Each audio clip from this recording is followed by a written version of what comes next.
좋아요, 구독.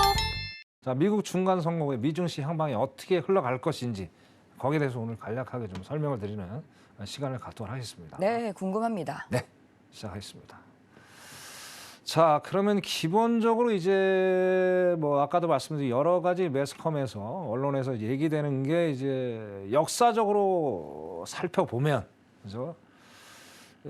중간 선거가 이제 이루어지고 나서 1년 동안 그죠? 중간 선거 이후입니다. 이전이 아니고 이후에 S&P 500 기준입니다. 항상 제가 말씀드린 나스닥은 어떤 기준이 아니고 S&P 500이 기준이기 때문에 미국도 항상 어떤 S&P 500을 가지고 어떤 히스토리 증시의 향방을 기준을 삼는 거니까 이거를 시장도 항상 참고를 하시면 감사하겠습니다. 그래서 그러니까 2차 세계대전부터 현재 2018년까지 그죠? 2022년은 뭐 내일 결과가 나오니까 자 결과적으로 봤을 때 18번의 중간 선거가 있었습니다. 그래서 지금 뭐 보시다시피 1950년대부터 2018년까지 있었어요. 그래서 총 18번이에요. 총 18번. 근데 공교롭게 총 18번 동안 항상 중간 선거 이후 1년 동안 상승장이 연출이 됐다라는 게 이제 언론에서 바라보는 그런 긍정적인 지금 시각인 것 같습니다. 그렇기 때문에 금리는 지금 거의 4.2% 그죠? 거기 이제 10년물, 3년물, 30년물, 그다음에 이제 2년물은 거의 4.7%대. 거의 이제 뭐 그렇게 뭐 내려가지 않아서 거의 고정으로 지금 있어요. 근데 그나마 좀 이제 다행스러운 거는 어떤 이런 기대감 때문에 그죠? 일단 달러 인덱스가 좀 약간 하락하는 그런 상황을 연출을 하고 있고 거기다 또 아까 말씀드린 대로 우리나라가 오랜만에 그죠? 1,300원대를 좀 봤어요. 그게 이제 봤던 게 9월 그 정도가 1,300원 후반대였는데 그때까지 내려왔다는 게 이제 어느 정도 중간 선거 때문에 이런 긍정적인 시나리오가 나오는 게 아닌가 이렇게 보여집니다. 그래서 잠깐 보시면 자 여러 가지가 많으니까 이거 낮았던 데까지만 잠깐 우리가 보면서 한번 봐야 될 것 같아요. 지금 이제 항상 파월 의장이 그 얘기를 했죠. 잭슨홀 미팅 때부터 자 1970년대 80년대 5.1 쇼크 1차 2차 그때를 레퍼런스로 해서 그때 맞는 어떤 고강도 정책을 이어나가겠다고 얘기를 했어요. 자, 그때 보시면 자, 일단 1978년도라 보세요. 1970년도는 11%. 근데 제일 낮았던 게 이제 1978년도예요. 그죠? 낮았음에도 불구하고 한 6%대. 어느 정도 이제 지금 사태로 따져보면 가장 유사한 지금 상황이 아닐까라는 생각이 들어요. 들어서 그래도 어떻게 됐든 뭐 약 상승으로 일단 마감이 됐고 그다음에 이제 1986년대를 한번 보실 필요가 있어요. 1986년도는 이제 폴 볼커 의장이죠. 81년도부터 이제 10%의 고금리 정책을 이어 나갔어요. 자, 그러면서 상당 기간 이제 인플레이션 숫자를 낮추는데 4년에서 5년 정도 걸렸어요. 그래서 1986년도가 거의 정점이었던 것 같습니다. 이때는 좀 상당히 그죠 안 좋았죠. 한 3%대. 그러다 이제 세월이 흘러가서 여기도 유념해서 봐야 될 게 우리가 요거 IMF 때예요. 1998년 요쯤이죠. 자, 요때도 이제 뭐 신흥국들은 우리나라도 그렇고 거의 국가부도 사태, 뭐 동남아시아들 들었죠. 근데 미국은 그나마 좀 선방을 많이 한 편이었고 이때만 해도 어떻게 미국은 어떻게 21%의 상승을 또 보여줬고 그죠? 그 다음에 이제 또 2010년 리먼 브라더스 스타트에서 3% 그죠? 그리고 2014년에 4%. 어떻게 됐든 지금보다도 더 안 좋은 상황도 있었고 비슷한 상황들도 있었지만 결론적으로 중간 선거 1년 동안은 S&P 500 3대 지수가 상승하는 그런 모습을 보였다. 과거를 보면서 아까도 서두에 말씀드린 대로 언론에서 올해도 결국엔 중간 선거 이후에 상승을 하지 않겠느냐 그런 얘기를 하는 것 같습니다. 이렇게 또 보시면 될 거예요. 과거를 보고. 자, 그러면 현재 그다음에 이제 과거를 한번 더 이제 간단히 좀 보실 필요가 있어요. 여기 보시면 자, 1962년도 뭐부터 이제 2022년 2022년인데 자, 중간 선거 직전 12개월이 있고 이후 3개월 그다음에 이후에 또 12개월 이렇게 세 군데로 좀 나눠서 좀 얘기를 할 필요가 있어요. 그래서 여기서 뭐 다른 거는 보실 필요 없고요. 자, 1974년 그죠? 이때 석유 파동 때죠. 1차 때. 자, 이때 석유 이제 중간 선거 직전에 거의 한 마이너스 31.8% 어마어마한 숫자죠. 그죠? 자, 그다음에 이제 또 안 좋았던 게 이제 지금 우리나라 아니 지금 조 바이든 지금 현재 버전이죠. 현재 버전이 역대급으로 지금 가장 또 안 좋은 상황이에요. 그만큼 상황이 이제 그만큼 사안이 좀 좋게 전개되지 않고 있다. 그렇게 좀 봐야 될 것 같아요. 그죠?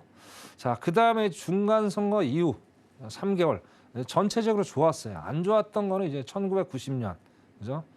그 다음에 이제 2002년, 뭐 이때 이제 뭐 닷컴 버블, 그죠? 그 다음에 이제 2022년 아마 이게 1990년 이때가 아마 저거 뭐예요? 9.11 테러 그 시점일 것 같아요, 그죠? 어쨌든 뭐 중간 선거 이후 때도 그죠? 뭐 상당히 좋지 않았어요, 그죠? 근데 결론적으로 봤을 때는 이제 12개월 동안 봤을 때는 다 빨간불이 들어왔어요. 상당히 좋았다는 얘기예요. 근데 이걸 우리가 좀 생각을 해봐야 되는 거예요. 자, 이게 12개월이 1월부터 이제 12월까지잖아요, 그죠? 그 1월부터 12월 달까지 다 좋았던 건 아닙니다. 중간에 어떤 변곡이 있었겠죠, 그죠? 근데 결론적으로 이제 토탈로 매겨 보니까 가장 좋았다라고 나오는 겁니다. 그래서 가장 안 좋았던 시기는 아까 말씀드린 대로, 그죠? 1986년도 거의 이제 폴 볼커가 이제 정책을 금리 정책을 거의 마감하는 그 무렵. 그다음에 이제 2014년 오바마 시절. 요때 빼고는 거의 두 자릿수가 넘는 그런 상승폭을 보여줬다. 이렇게 이제 중간 선거 히스토리를 정리를 해보는 결과가 이렇게 나오는 것 같습니다. 자, 그럼 지난 거는 지난 거고, 자, 지금이 이제 중요한 거예요. 과연 올해는 어떻게 될 것이냐가 지금 가장 큰 문제겠죠, 그죠? 자, 이제 뭐 아까 앵커님 말씀하신 대로 이제 상원이 있고 미국에는 상원이 있고 하원이 있죠, 그죠? 하원은 2년마다 임기가 2년마다 바뀌고 상원은 6년입니다. 그래서 자, 어떻게든 하원은 전체 다 교체가 될 겁니다. 그래서 하원은 지금 거의 뭐 공화당이 이제 당선이 유력시 되고 있고, 그죠? 그다음에 이제 상원은 아직은 박빙의 승부, 그죠? 일부 한 50표인가요? 그게 50자석인가? 그게 이제 바뀌는 걸로 제가 알고 있습니다. 임기가 또 다르죠, 상황이, 그죠? 자, 그런데 과연 공화당의 승리적 부양책 억제 정책을 통해서 시장은 증시에 호재가 될 거라고 얘기를 합니다. 이게 무슨 얘기냐? 자, 팬데믹 때 공화당이 이제 집권을 했었죠. 그때 어떻게든 뭐 엄청난 돈을 8조 달러가 넘는 경해에 가까운 돈을 또 풀었고, 그죠? 그러면서 시장에 많은 이제 뭐 돈이 돌아다니게 됐어요. 그때 당시에 이제 공화당이 이제 너무나도 생각보다 돈을 많이 풀다 보니까 파월도 그 당시에 파월 의장이었고 연준의 의장이었고 그러다 보니까 어떻게 됐습니까? 거기서 어떻게 보면 정책 실패로 인해서 이제 정권이 바뀌는 그런 상황 연출을 했죠. 자, 어떻게 됐든 공화당 입장에 만약에 상원 의원에 다 이제 집권을 한다고 예를 한번 들어봅시다. 자, 만약에 집권을 한다면은 어떻게 되겠습니까? 공화당은 그 실수를 만회하려고 상당히 노력을 할 거예요. 왜? 어차피 또 2년이 지나면은 이제 정권 교체가 되겠죠. 뭐 공화당이 됐든 뭐 민주당이 누가 되긴 되겠는데 어쨌든 공화당은 다시 한번 다시 정권을 잡으려고 트럼프가 재집권하려고 노력을 하겠죠. 그렇기 때문에 지금 어떻습니까? 자, 아까 말씀드린 대로 자, 기본적으로 이제 팬데믹 때 너무나도 이제 돈을 많이 공화당이 실수를 많이 했는데 자, 바이든이 정권을 잡으면서도 지금 부양책을 나름대로 좀 많이 펼치고 있죠. 뭐 저번에 이제 그러니까 S&P 500 중 에너지주 있죠, 엑소모빌 등등 2분기, 3분기 이 우크라이나 사태로 인해서 상당한 지금 횡재세라고 그러나요? 그 실적을 많이 봤어요. 이제 그 실적을 가지고 또 바이든이 또 그죠? 어떤 유로를 지원해주는 유류세를 지원해주는 그런 정책을 지금 또 펼치려고 노력을 하고 있어요. 근데 공화당은 또 그런 걸 또 싫어해요. 싫어하기 때문에 일단은 중요한 게 뭡니까? 지금 시장에 이제 인플레이션이 뭐예요?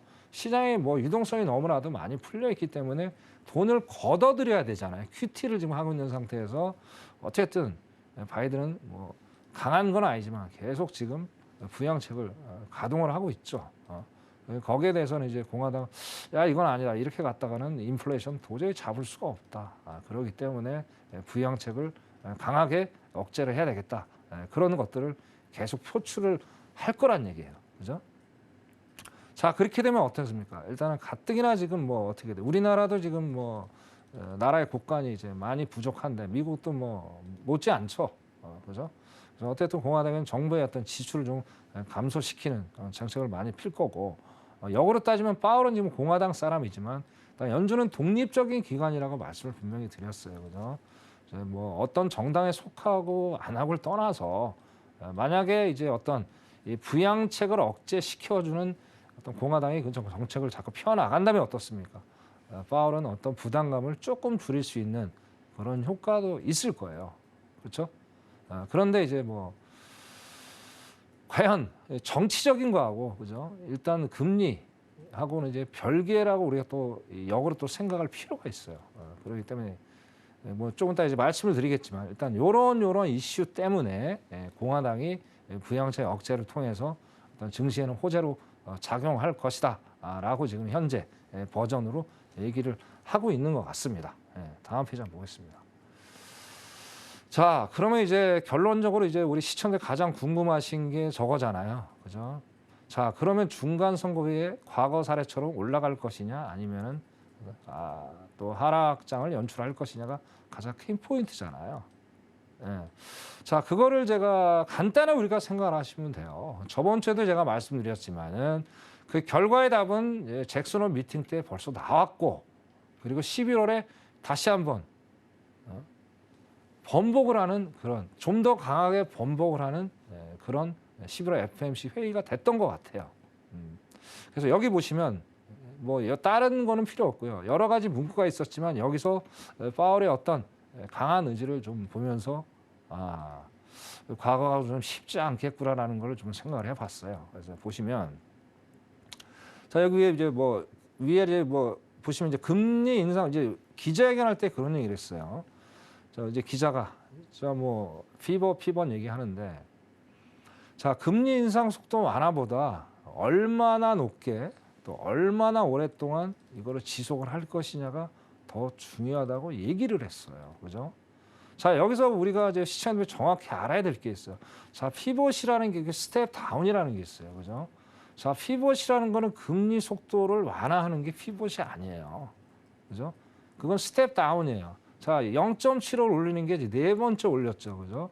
자, 그러면 0.75까지 한계치가 온 거예요. 더 이상은 0.75까지는 너무 무리수가 있겠다. 그래서 금리 속도를 좀 줄이자. 스텝 다운 하자. 그래서 12월에 여론 자체에서 0.50으로 얘기가 나오고 있잖아요. 그죠? 자, 올해를 끝나는 게 아니죠. 그죠? 그럼 내년 2월에 또 이제 FOMC 회의가 열립니다. 그리고 1분기 때 2월, 3월 그렇게 열린단 말이에요. 자, 그러면 일단은 올해는 4.5라고 고정을 칩시다. 자, 그럼 내년에 0.25, 0.25 스텝 다운 한다면 일단 미니멈 5.0에서 만약에 0.을 한 번 더 하면 5.25. 그래서 4.75에서 5.25는 딱 어느 정도 이제 윤곽이 나온 거예요. 그죠? 나왔지만 중요한 거 여기 얼마 동안 오랫동안 제한을 할 것이냐가 키포인트라는 얘기예요. 네? 그러니까 고금리를 자 1년이 될 수도 있고 2년이 될 수도 있고 3년이 될 수도 있습니다. 거기 키포인트는 뭐냐? 파월 의장이 몇 번이나 얘기했던 거, 잭슨 홀 미팅, FOMC도 얘기했던 자, 2%라는 숫자를 볼 때까지 우리는 강력한 고금리 정책을 펴나갈 것이다라는 얘기가 나왔어요. 그러니까 이번 또 성명서에서 두 번이나 얘기를 했어요. 두 번. 그때는 한 번 얘기했지만 이번에 두 번이에요. 그만큼 2라는 숫자를 상당히 의미 있게 연준이나 파월이 생각을 하고 있다는 얘기예요. 그죠? 자, 그러면 한번 보시자고요. 자, 지금도 8%대 초반입니다. 그죠? 그다음 CPI. 근데 CPI보다 PCE가 더 중요하다고 제가 시청에 몇 번을 말씀드렸어요. 자, PCE도 6%대예요. 자, 2%까지 내려오려면 그게 지금 몇 개월 사이에 내려올 수 있을까요? 쉽지 않은 얘기예요. 그래서 올해보다 내년이 더 힘든 여정이 될 수 있다라는 얘기를 여기서 내포를 하고 있다는 얘기예요. 그렇죠? 그래서 거기에 대해서 다시 한번 피봇이라는 거는 자 이제는 금리를 더 이상 안 올리는 게 아니고 어느 순간에서 긴축을 멈추겠다는 걸로 해석을 하셔야 돼요. 긴축. 자 일단은 금리는 고정이 5.1까지 갈 겁니다. 자 근데 긴축을 어느 순간 중지하겠다. 그때가 바로 피봇이에요. 예? 자, 내년까지 계속 가면은 더 안 좋아지죠. 제가 몇 개월 전에도 그런 말씀을 드렸어요. 자, 일단 긴축을 한다는 것도 일단은 금리를 상승시켜주는 역할을 합니다. 예? 그래서 현재는 이제 우리가 6월 달부터 계속 정책을 펴 나갔지만 거의 2%대 금리 어떤 효과를 지금 보여줄 수 있다는 거예요. 그래서 피봇하고 스텝앤 다운 그걸 좀 헷갈리지 마시고 정확히 보셔야 되겠다. 봐야 되고요. 자, 어떻게 됐든 내일 또 목요일 어떤 결과가 나올 겁니다. CPI는 뭐 예상보다 뭐 그렇게 전월 대비 그렇게 큰 효과는 보지 못할 거로 지금 나와 있어요. 그죠? 그런 상황들. 그래서 아까 국채 금리의 어떤 변동성이 지금 줄어드는 상황. 그리고 또 아까 이제 어떻습니까? 일단 유로가 페리티가 한번 깨졌다가 오늘 또 다시 페리티가 됐어요. 그죠? 이런 상황들. 여러 가지 정황들을 봤을 때 아직은 상승을 논하기에 약간 이른감이 있지 않느냐. 단 이제 저점은 어느 정도 온 것 같아요. 우리가 생각하는 만큼의 어떤 하락폭은 없을 것 같습니다. 하지만 이제 하락장인데 이제 장기적으로 상승으로 할 수 있는 어떤 모멘텀이 가게는 상당히 좀 여정이 길지 않을까라는 생각이 듭니다. 어쨌든 이번 수요일날 목요일날 결과치를 봤을 때 과거와는 다른 파월 의장의 발언으로 인해서 중간 선거 때 상승장을 연출하기는 상당히 조금의 무리수가 있지 않을까 그렇게 생각을 해봅니다. 이상으로 말씀 마치겠습니다. 감사합니다. 좋아요, 구독.